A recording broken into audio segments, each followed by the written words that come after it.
The first time my daughter-in-law asked me for rent, the amount wasn't what shocked me. It was the silence. Exactly $1,800 a month. That was the number she slid across the polished mahogany dining table at 7:18 p.m. on a Thursday evening. The crystal light fixture above us cast soft reflections across the paper while the hum of the refrigerator echoed through the kitchen.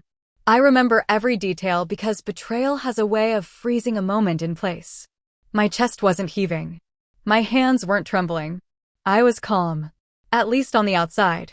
Inside, a cold biting fury was beginning to spread through me like ice water.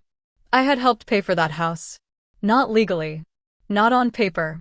But when my son Marcus and his wife Danielle couldn't qualify for the down payment 3 years earlier, I quietly transferred $87,500 from one of my investment accounts.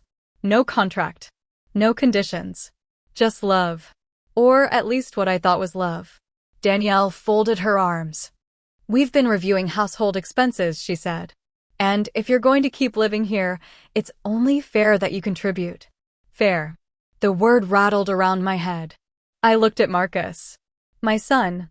The little boy I had raised alone. The child whose college tuition I paid in full. The young man whose credit card debt I erased after graduation. The same young man who now stared at the table instead of meeting my eyes. The silence was absolute. "What do you think, Marcus?" I asked quietly. His jaw tightened. "I think Danielle makes a good point." The answer landed with a dull thud inside my chest. Not because of the money. I earned more in a week than they earned in a month. As a corporate crisis consultant, I advised Fortune 500 executives through multi-million-dollar disasters. My tailored suits, private clients, and carefully built reputation had created a life my family rarely acknowledged. Especially my parents. Especially my lighter-skinned sister Renee. Growing up, I had learned early that achievements looked different depending on who achieved them. Renee could do the minimum and receive applause. I could move mountains and receive silence. Apparently nothing had changed. Danielle pushed the paper toward me. "We need your answer by next week." Need. Interesting choice of words. I studied both of them carefully. They thought they were winning. Completely oblivious to the fact that something significant had changed months earlier. A document sat inside my private safe deposit box downtown. A document worth more than either of them could imagine. Neither Marcus nor Danielle knew it existed. Neither understood the leverage it gave me. And neither realized I had already begun seeing people exactly as they were. Not as I wished they were. The chandelier above us chimed softly as the air conditioning started. I stood. "I'll think about it." Danielle seemed disappointed by my calm response. Marcus looked relieved. That told me everything. They had rehearsed this conversation. Expected tears. Expected resistance. Expected emotion. Instead, I gave them silence.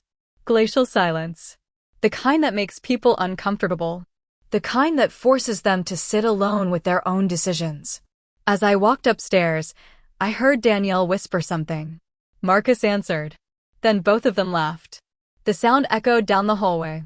I closed my bedroom door and stared into the darkness. One question kept circling through my mind.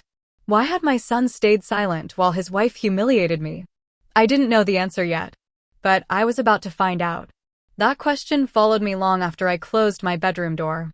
Why had Marcus stayed silent? The answer didn't arrive immediately. Instead, it revealed itself through memories. One by one. Like old receipts pulled from a forgotten drawer. The house was unusually quiet that night.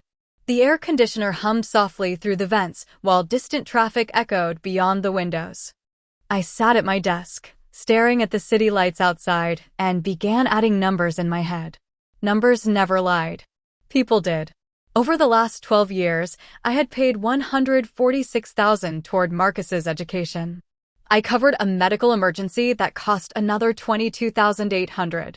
When his car was repossessed after a financial mistake, I quietly wired $18,400 to solve the problem before anyone else found out. No speeches.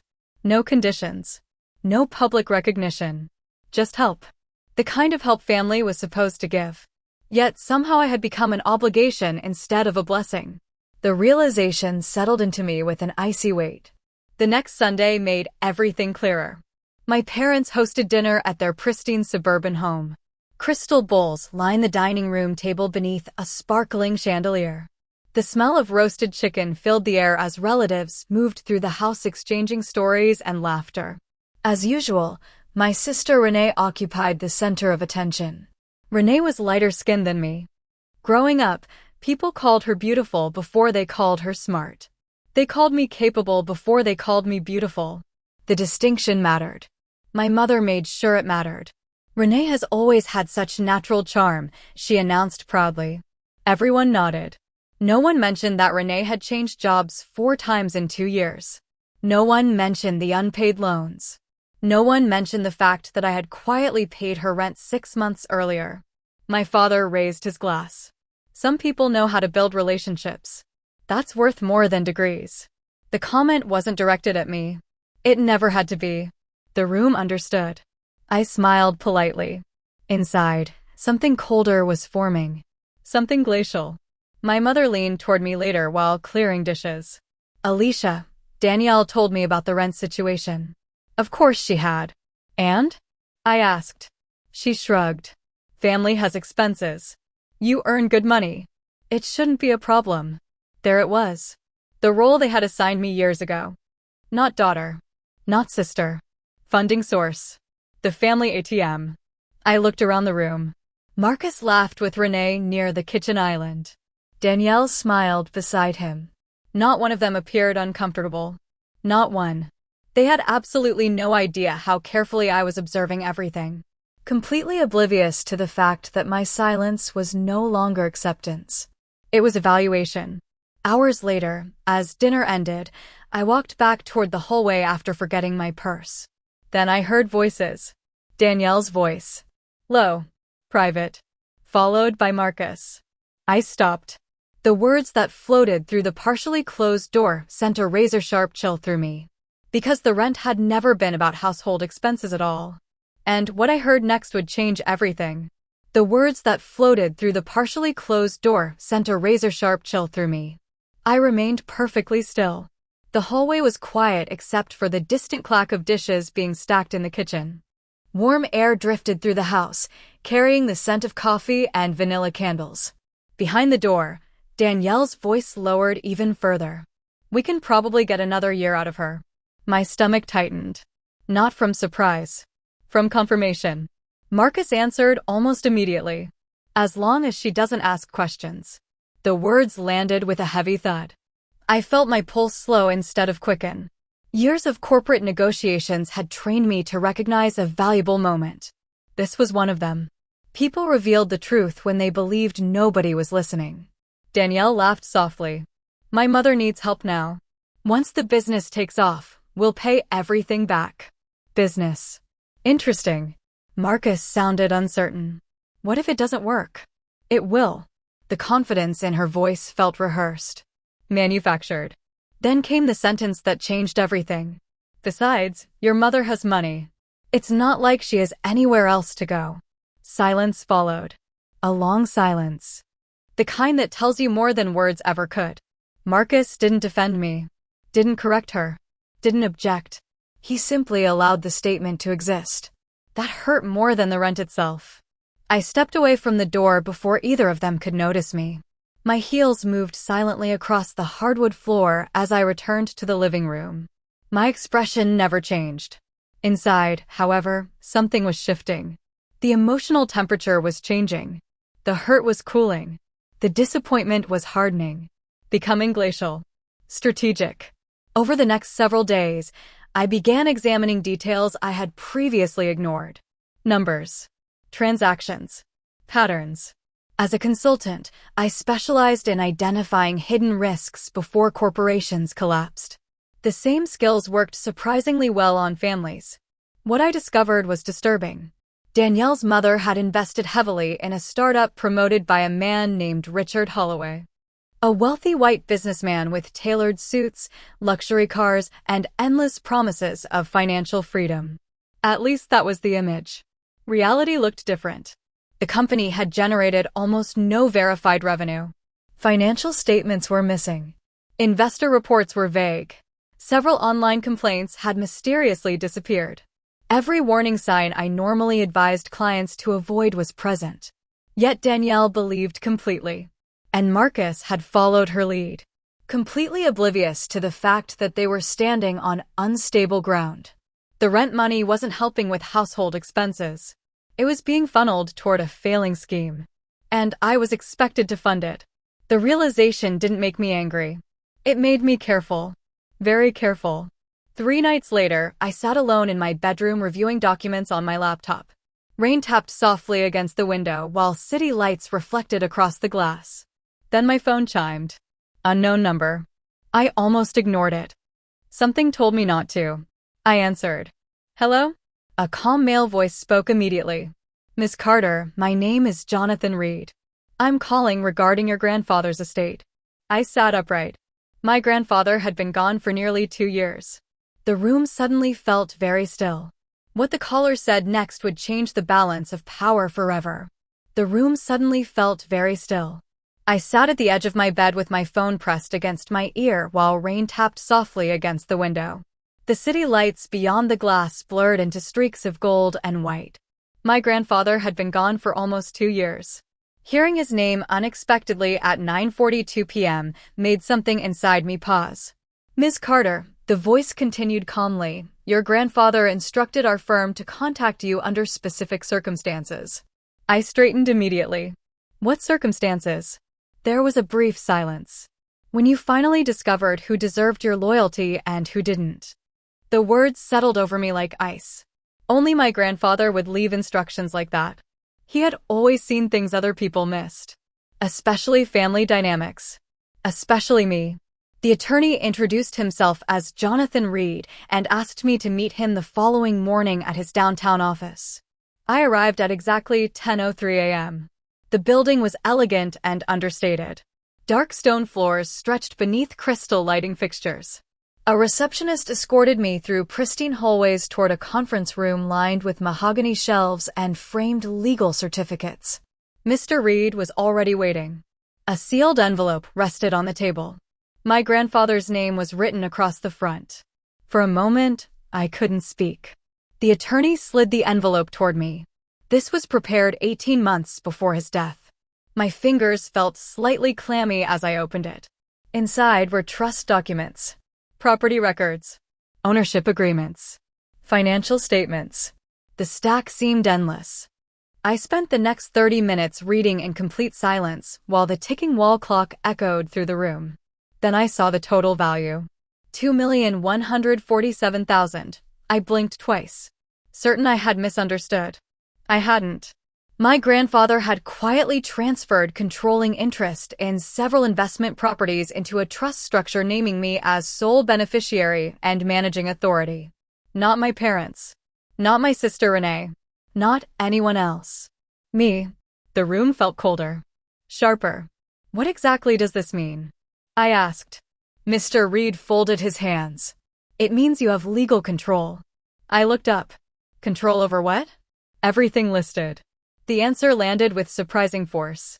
My grandfather hadn't simply left me money. He had left me leverage. Power. Protection. A weapon. Mr. Reed adjusted his glasses. Your grandfather was concerned about how often you were expected to sacrifice for others. I laughed softly.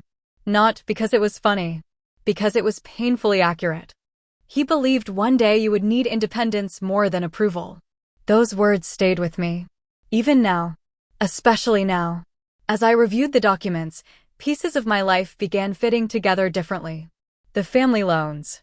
The expectations. The endless requests disguised as loyalty. They had absolutely no idea this trust existed. Completely oblivious to the fact that the woman they treated like an emergency fund now possessed something far more valuable than cash. Options. For the first time in weeks, I felt the balance of power shifting. Not publicly. Not dramatically. Quietly. Legally. Lethally. When I finally stood to leave, Mr. Reed handed me a second sealed packet. Your grandfather requested that you read this only when you're ready. I tucked it carefully into my bag. Outside, the rain had stopped. Sunlight reflected from glass towers across the street. I stood there for several moments, feeling something unfamiliar settle into place. The hurt wasn't gone. The betrayal still existed. But something else was emerging beneath it. Something colder. Something glacial. Something that no longer needed permission to survive. The transformation had not happened yet. But for the first time, I could feel it coming. The transformation had not happened yet. But for the first time, I could feel it coming. That feeling followed me back to my apartment later that evening. The city outside my windows glowed beneath a blanket of rain clouds, and the distant sounds of traffic echoed between buildings. I placed the trust documents carefully on my dining table and stared at them for a long time. The apartment was silent. Painfully silent. No television. No conversations. No family demands. Just me. For years, I had convinced myself that sacrifice was proof of love. Every check I wrote, every emergency I solved, every opportunity one delayed for someone else's benefit felt like an investment in family. Now I understood something devastating. Most of those investments had never been appreciated. They had been expected. The realization settled heavily inside me. I thought about Marcus. The first time he rode a bicycle. The nights I stayed awake helping him study. The graduation ceremony where I cried quietly in the audience while he searched the crowd for me. Those memories still mattered. But they no longer protected him from accountability. That distinction changed everything. I opened the second envelope my grandfather's attorney had given me. Inside was a handwritten letter. The paper felt fragile beneath my fingers. My grandfather's familiar handwriting stretched across the page. If you're reading this, Alicia, you've finally learned that loyalty without boundaries becomes self-destruction. I stopped breathing for a moment. Then I continued reading. You were never born to carry everyone else. The words struck harder than any insult I had endured. Because they were true. Completely true. I sat there while the rain rattled softly against the glass. For the first time in my life, I allowed myself to consider a question I had spent decades avoiding. What if I stopped rescuing people? The answer terrified me. Then it liberated me. My chest felt tight. My hands were trembling slightly. Not from fear. From clarity. The emotional bottom had finally arrived. No excuses remained. No illusions survived. No fantasies about gratitude existed anymore. I folded the letter carefully and placed it beside the trust documents. Then I looked at my reflection in the dark window. And something shifted. Permanently. I remember the exact thought. The exact sentence. The moment everything changed. I am done begging people to value what they never earned. That was it. Simple. Cold. Final. The wounded mother disappeared. The strategist took her place. From that moment forward, every decision became calculated. Every conversation became information gathering. Every emotional reaction became data. The temperature inside me turned glacial. Not cruel. Not bitter. Precise. The next morning, I opened a fresh notebook. I began writing. Expenses. Assets. Ownership structures. Legal obligations. Exit strategies. The sound of my pen clacking softly against the table echoed through the room. Page after page filled with plans. For the first time, I wasn't asking how to save the family. I was asking how to save myself. And the answer was becoming clearer by the hour. They thought they had won. Completely oblivious to the fact that I was no longer playing the role they had assigned me. I wasn't preparing another sacrifice. I was preparing an exit. A very quiet exit. The kind that changes everything only after it's too late to stop it. I wasn't preparing another sacrifice. I was preparing an exit. A very quiet exit. The following Saturday, I woke before sunrise. The apartment was cool and silent. Pale morning light filtered through the windows while the distant hum of traffic echoed across the city. I stood in the center of my room and looked around at everything I had accumulated over the years. Not possessions. Memories. And for the first time, I understood that memories could travel with me. I didn't need the house. I didn't need anyone's permission. Most importantly, I didn't need their approval. By 8:12 a.m., I had begun packing. There were no dramatic speeches. No emotional messages. No confrontations. The sound of cardboard boxes being folded and taped rattled softly through the room. Hangers clacked against each other as tailored jackets disappeared into garment bags. Family photographs were wrapped carefully and placed into storage containers. Everything was methodical, strategic, glacial. At noon, a moving company arrived. Within 3 hours, my belongings were gone. The bedroom I occupied inside Marcus and Danielle's house looked almost untouched. The walls stood bare. The closet was empty. The dresser drawers sat open like abandoned promises. I left one thing behind. The rent agreement. Signed. Accepted. The first payment enclosed. Exactly $1,800. 3 months in advance. No note. No explanation. Nothing. The silence was intentional. Because silence forces people to create their own answers. And those answers are usually worse than reality. At 5:47 p.m., my phone rang. Marcus. I ignored it. 2 minutes later, Danielle called. Ignored. Then another call. And another. The screen kept lighting up while I sat comfortably in my new apartment overlooking the river. For once, urgency belonged to someone else. Not me. The following week was fascinating. Utility bills began arriving. Insurance payments became due. Unexpected maintenance costs surfaced. A property tax notice appeared. Then came a plumbing repair.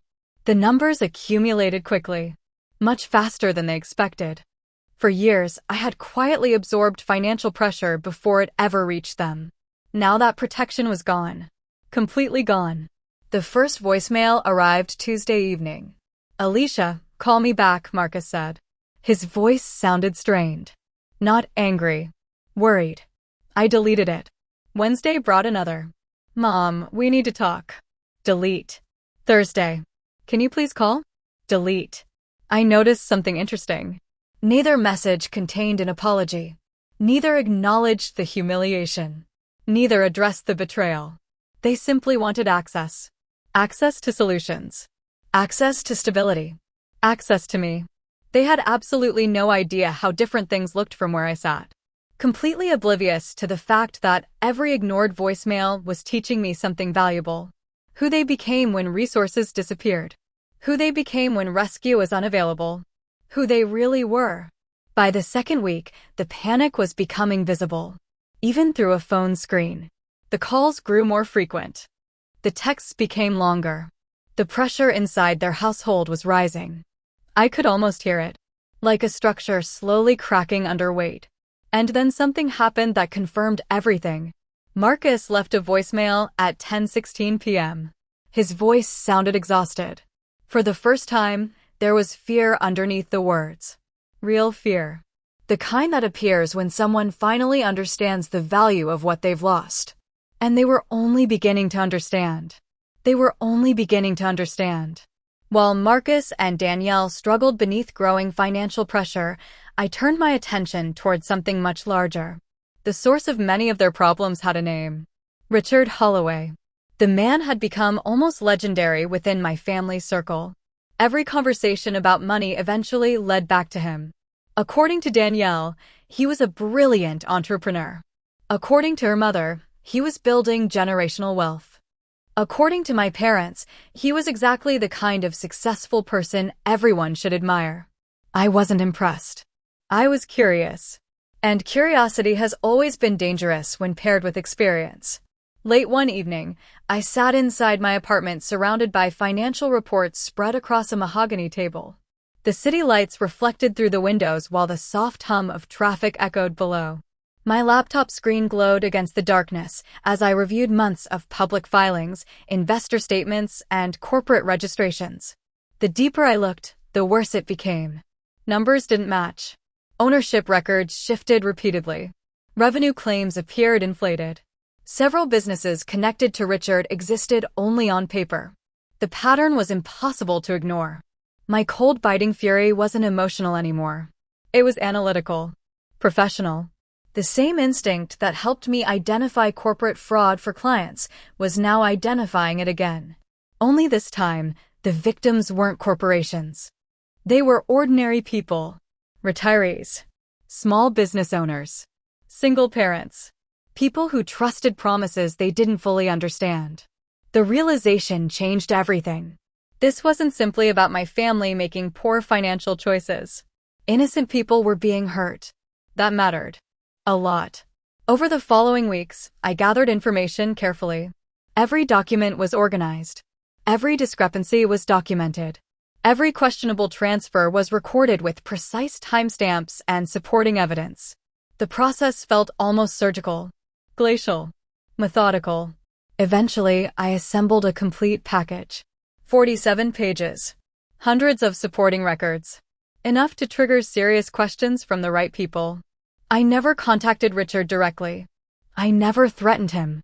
I never announced what I was doing. Instead, I submitted everything anonymously through legal and regulatory channels designed specifically for situations like this. Then I waited. The waiting didn't take long. The first cracks appeared within days. Investors began asking questions. A local financial publication requested clarification regarding missing disclosures. A scheduled partnership unexpectedly collapsed. The pressure began building. Fast. Meanwhile, Richard continued performing confidence. At a private dinner I attended weeks later, I listened quietly as he spoke. "The market doesn't reward hesitation," he announced. Several guests nodded. Richard smiled and adjusted his tailored jacket. "People who doubt me simply don't understand high-level finance."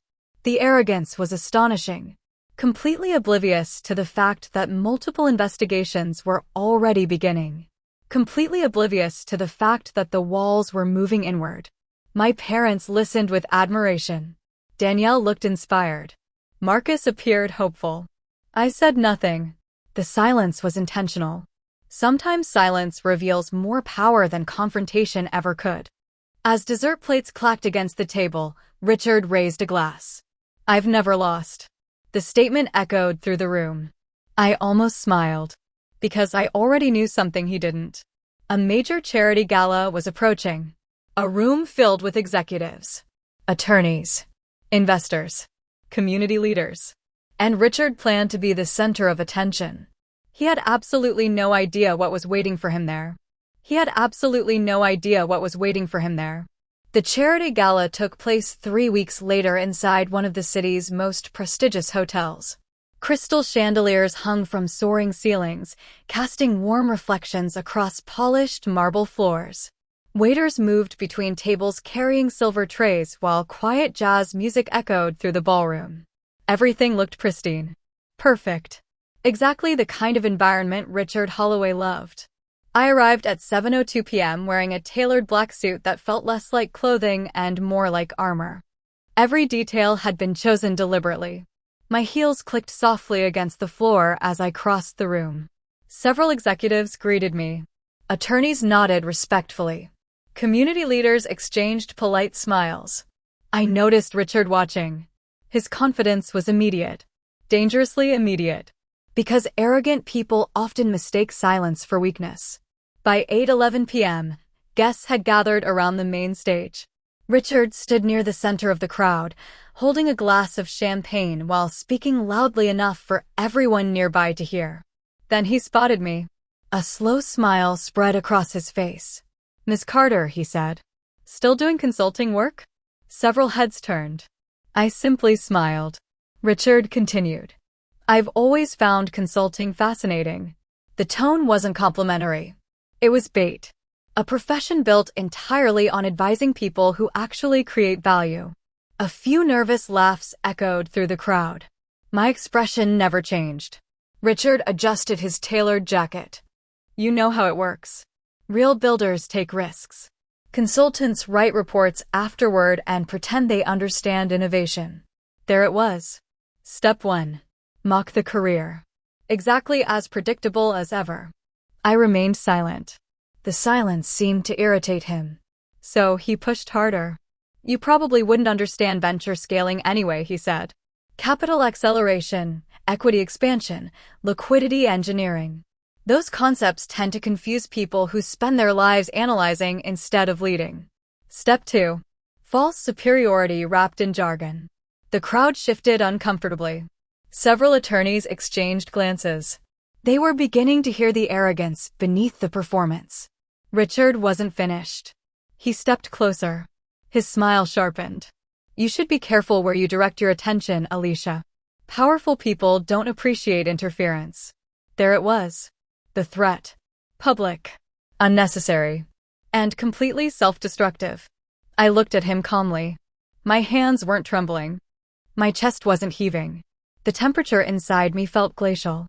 Because what Richard didn't know was that multiple investigators were already inside the room, completely oblivious to the fact that the timing had already been arranged. At exactly 8:17 p.m., the ballroom doors opened. 3 individuals entered. One carried a leather portfolio. Another carried official documents. The third approached Richard directly. The change was immediate. His confidence vanished. The color drained from his face. What is this? He demanded. The question echoed across the ballroom. The lead investigator spoke calmly. Mr. Holloway, we need to discuss several financial discrepancies involving investor funds. A heavy silence followed.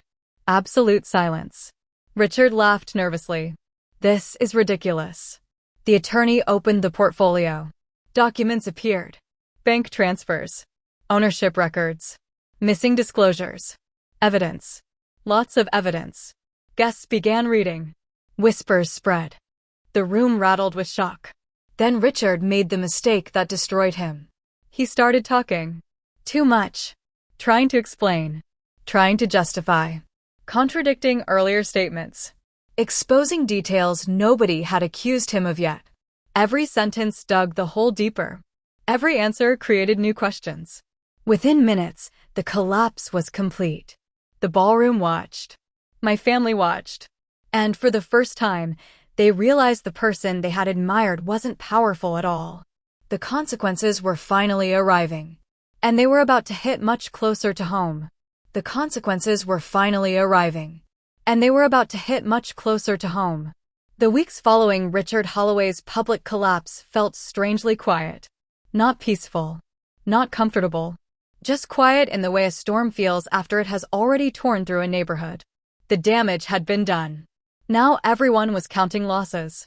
I watched from a distance. For the first time in my life, I wasn't the person cleaning up someone else's disaster. That responsibility belonged to the people who created it. Marcus called less frequently now.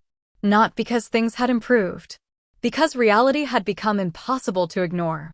Richard's investment company officially froze operations. Several financial accounts connected to the business were placed under review. Investors demanded answers. Lawsuits began appearing. The effects spread quickly.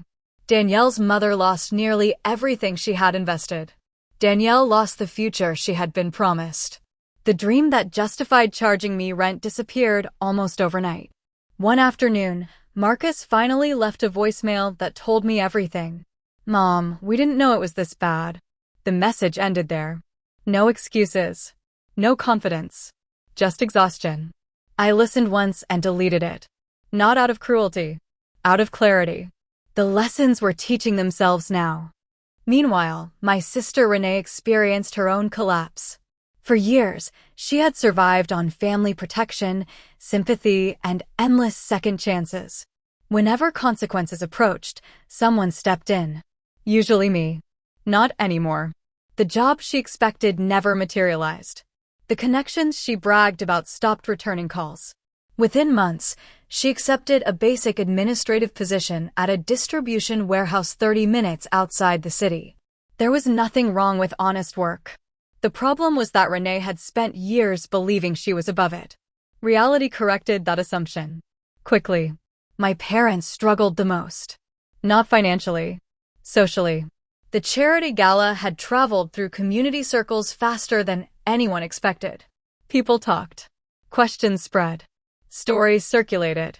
My father, who once loved presenting himself as the smartest person in every room, suddenly found rooms becoming very quiet when he entered. My mother discovered something equally painful. People stopped asking her opinion. Stopped seeking her approval. Stopped admiring her judgment. The credibility they had spent years building vanished because they had attached their identity to appearances instead of truth. The irony was almost poetic. They had ignored the daughter who actually understood risk, then trusted the man who embodied it. One evening, I attended a professional networking event downtown. Crystal glasses chimed softly beneath elegant lighting while executives discussed acquisitions and market forecasts. Several people approached me privately, not to discuss Richard, to congratulate me, my work, my reputation, my success. The respect felt different now, because I no longer needed my family's recognition to enjoy it. The transformation was complete. The wounded daughter was gone. In her place stood someone far more dangerous. Someone peaceful. Someone independent. Someone impossible to manipulate. Then, at exactly 6:41 p.m. on a Tuesday evening, my phone rang again. This time, I answered. The voice on the other end belonged to Marcus. For several seconds, neither of us spoke. The silence echoed between us. Heavy. Necessary. Because one final conversation remained. And it would determine everything. Because one final conversation remained. And it would determine everything. The silence stretched between Marcus and me for several seconds after I answered the phone. I sat beside the floor-to-ceiling windows of my apartment, watching city lights shimmer across the river below. The evening sky was dark and distant traffic echoed softly through the glass. For the first time in months, neither of us rushed to fill the silence. Finally, Marcus spoke. Mom, I was wrong. His voice sounded older. Heavier.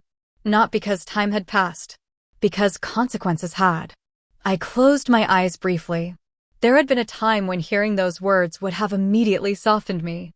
A time when I would have rushed to repair everything. That version of me no longer existed. Not out of bitterness. Out of growth. I know, I said calmly. Another silence followed. Then came the question. Can we fix this? The words hung in the air. Simple. Painful.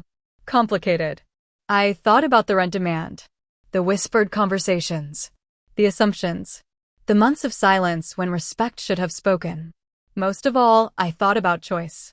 Because every betrayal in my story had begun with a choice. Marcus chose silence. Danielle chose entitlement. My parents chose favoritism. Renee chose dependence. And I had finally chosen myself. I love you, I said. The statement surprised him. I could hear it. But love and access are not the same thing. The silence that followed felt enormous. Glacial. Necessary. I don't understand. I know you don't. My voice remained steady. No one is entitled to unlimited access to someone they refuse to value. The truth landed with a heavy thud. For several moments, neither of us spoke. Then Marcus exhaled slowly. His chest seemed to be carrying years of weight. I'm sorry. This time, I believed him. That didn't change the outcome. Accountability and reconciliation are not identical. One can exist without the other. That lesson took me years to learn. After the call ended, I stood beside the window for a long time. The city below felt alive. Bright. Unlimited. For the first time in my life, my future belonged entirely to me. No rescue missions. No financial sacrifices. No exhausting attempts to earn affection that should have been given freely. Weeks later, word reached me that my family finally understood what they had lost. Not money. Not support. Not convenience. Me, the daughter who solved problems. The mother who protected everyone. The woman they assumed would always stay. They understood my value only after losing access to it. That realization was theirs to live with. Not mine. As I tell you this story now, I don't feel victorious because other people suffered consequences. I feel free because I stopped carrying consequences that belong to them.